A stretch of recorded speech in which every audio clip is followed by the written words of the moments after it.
10 setting in.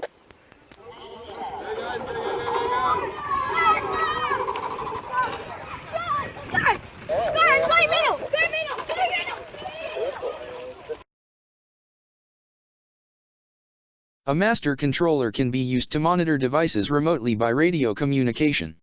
This is especially useful to remotely view scoring information on various boxes.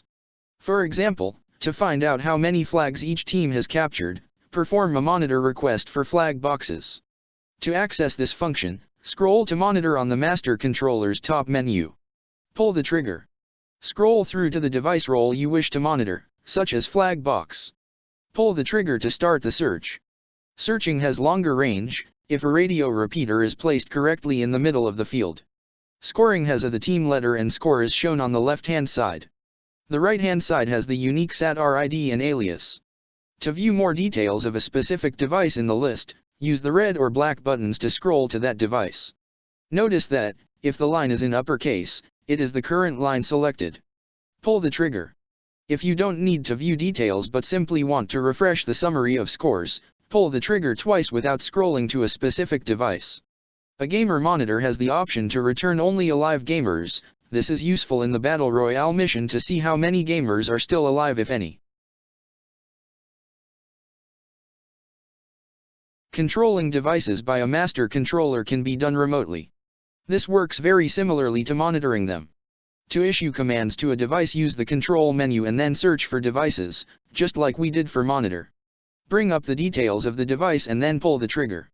This will give you a list of commands that you can issue to that device, such as pause, resume, restart, trigger, end, find and reset. A reset is very useful to change the device role of a box remotely. For example, when switching from Team Deathmatch to Battle Royale, the two current medic boxes can be changed to supply crates. Claymore mines can be placed around the field and can be triggered to explode by using the trigger command on the master controller. Great for scenario games that have air strikes, artillery, or mortar attacks. Master controllers have a selection of pre-recorded phrases which can be played on all gaming guns, using a radio signal, with one command. This is especially useful for informing all gamers who has won the last mission. There is a series of phrases to help manage large groups, especially when operating on a large battlefield where many gamers will be out of vocal range of the commanding officer. The phrase is played in the language specified for the gaming gun. We find this very useful when running Chinese school groups, so all the phrases played are in Chinese Mandarin, whereas the master controller is in English. To announce which team has won, go to the results menu under phrases. Select the desired phrase and pull the trigger. To play the same phrase again, pull the trigger again. In-game, are phrases to notify the gamers of what is happening during a live simulation. Post-game commands are useful for giving gamers directions. Phrases include change ends, drinks break, follow commanding officer and return equipment at the end of the session. During a live game, it is sometimes necessary to check the sensor on a gaming gun without affecting its operations. Use the sensor test command on the controller to shoot at the sensors. If hit, the target head sensor LED will flash red.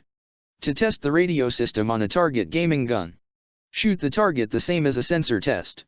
The target gaming gun will radio back to the controller. The controller will then say if the test is a pass or fail. The rare settings menu on a master controller has a very wide range of setting options that can be used on target devices by infrared. None of these options are required to run the standard missions recommended by Battlefield Sports. Rare settings are broken down into sub-menus. Advanced weapon settings.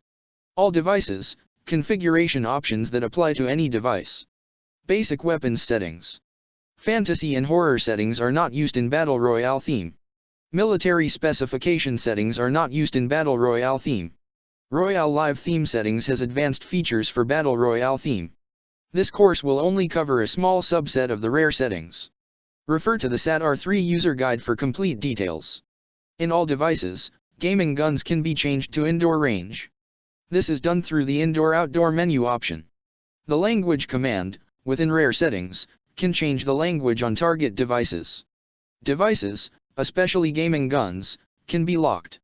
A locked device bypasses the boot screen so the user, even if they have a key, can't change any settings. The easiest way to unlock devices is to hit the device with an unlock command from a master controller. In the rare settings, the complete list of resets from all themes is available. First select the theme and then select the right reset. For basic laser tag games, the any phaser reset is useful. In basic weapon settings, gaming guns can have an individual game timer. This means when they start in ready state, they will operate for the time specified before entering game over state. This is used in a situation where it is a continuous game. With a continuous game, gamers can join at any time and leave when their time is up. The muzzle flash can be set to red, blue or white. For night and indoor games, it is quite useful to give the red team a red muzzle flash and hit light and the blue team, blue muzzle flash and hit light, so they can easily tell teams from afar. With self-spawn, gaming guns when dead automatically come back to life after a specified time without requiring a medic box or respawn command from a master controller. This is especially useful for monsters played by actors, where the scene has to reset after each group passes. With team LEDs, the light-emitting diodes in the head sensors show the team color, while the gamer is alive, so that it is easy to see teams in the dark.